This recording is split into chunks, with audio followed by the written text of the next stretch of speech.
We usually have a reader question, but today we have something a little different. A government official asked to call in because they had some questions for you.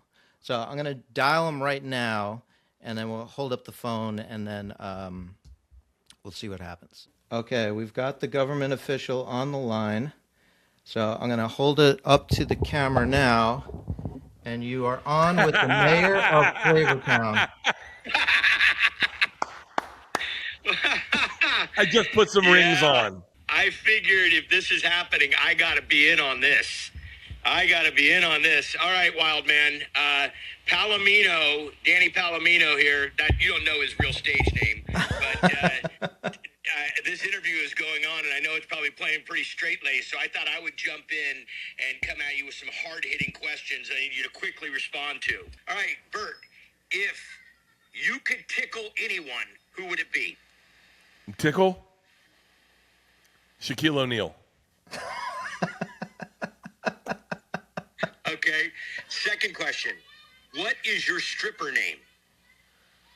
Romeo Horse.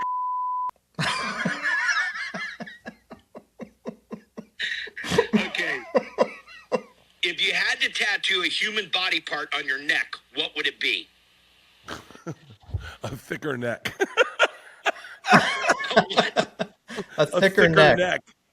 A thicker neck? That's bullshit. Okay. I would If you had to do give up a fist. a fist right there? Okay, I like it. If you had to give up sex or beer for 1 year, which would it be? Well, I got to tell you, I just got Oculus glasses, and I'll tell you, I had my first foursome the other day with 3 chicks in an Oculus room. It's insane. So I give up the sex. I mean, Oculus doesn't talk back. They're there when you need them. Okay, you keep your Oculus. All right. If you had to walk down Rodeo Drive, would it be in a thong or would it be with 6 clowns in a minivan? Oh, thong, without a doubt. I'm much more comfortable in a thong. I hate clowns. You know I hate clowns. I fucking hate clowns. I don't like the upside down world that clowns live in. I'm a thong guy all day. I didn't mean you to speak out of fantasy. I was just asking you. Okay. If you had to start on a professional sports team and play in the championship, what sport and what position would you play? It would have to be baseball, but it just doesn't sound fun. I think I'd want to be on a football team, and I'd want to be a kicker. I want the same thing that happened in that Ravens-Pittsburgh game. I want the pressure. I want my favorite kicker in the world, Sebastian Janikowski, and that guy loved the pressure. I've had a bottle of tequila with me on the bench, and I'd get a little bit of a buzz, get rid of those nerves, and bang out 40-yarders. What song drives you nuts and you have to turn off the radio when you hear it come on? Anything Leanne plays. God damn. This is me and my house guy every night. Alexa, shut the fuck up! Okay. All right. And last question. And it cannot be me. But if you were going to push over a porta potty, who'd be in it? The ex-president of Venezuela. Manjaro. What's his name? Manjaro? I thought they were protesting my diet drug. Well, I love you, brother. That was I love you too, you had brother. the best hangs. I'm glad you get to meet my boy Dan Bova. Dan is the real deal. I've known him forever. He can tell you some stories. Most are not true.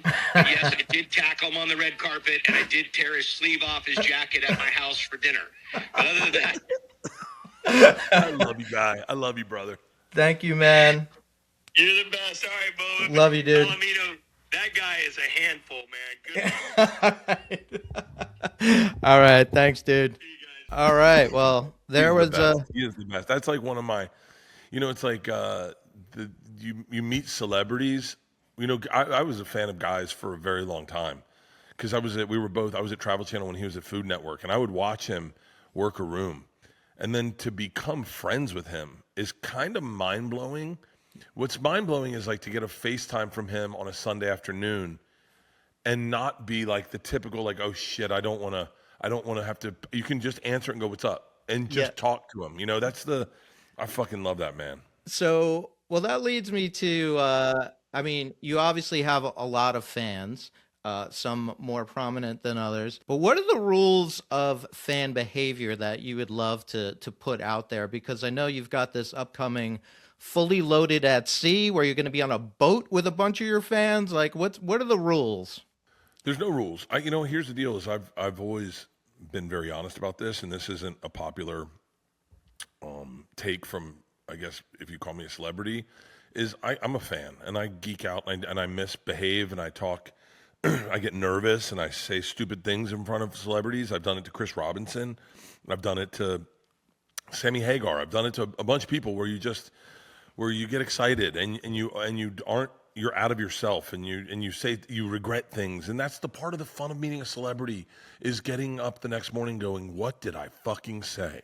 And so there's no rules around me, obviously don't hit me and, try not to kill me. But like for the most part, if it's like, just get it. If you get excited, get excited. It makes me excited. And I got no rules. And, there's rules that I'll put out there. Like I'm probably not going to do a shot with you because I try to stay away from shots these days.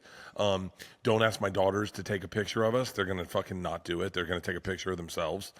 Don't ask to take a picture with my daughters. They don't want to be a part. They didn't ask to be famous. That's it, really. Yeah. Those are, if you see one of my daughters or my wife crying while I'm talking to them, give us a little space, that's it. Right. Like one time that happened, my daughter and I were having like a great parenting moment in snow skiing, and we were sitting at the bottom of the lift and she was crying and she was having a hard time snowboarding, and I was talking to her about perseverance and her butt hurt and she was done with it, and I was saying, this is what it's all about, and then a fan just walked up. My daughter's crying. And he's like, dude. And I was like, can you just give us a second?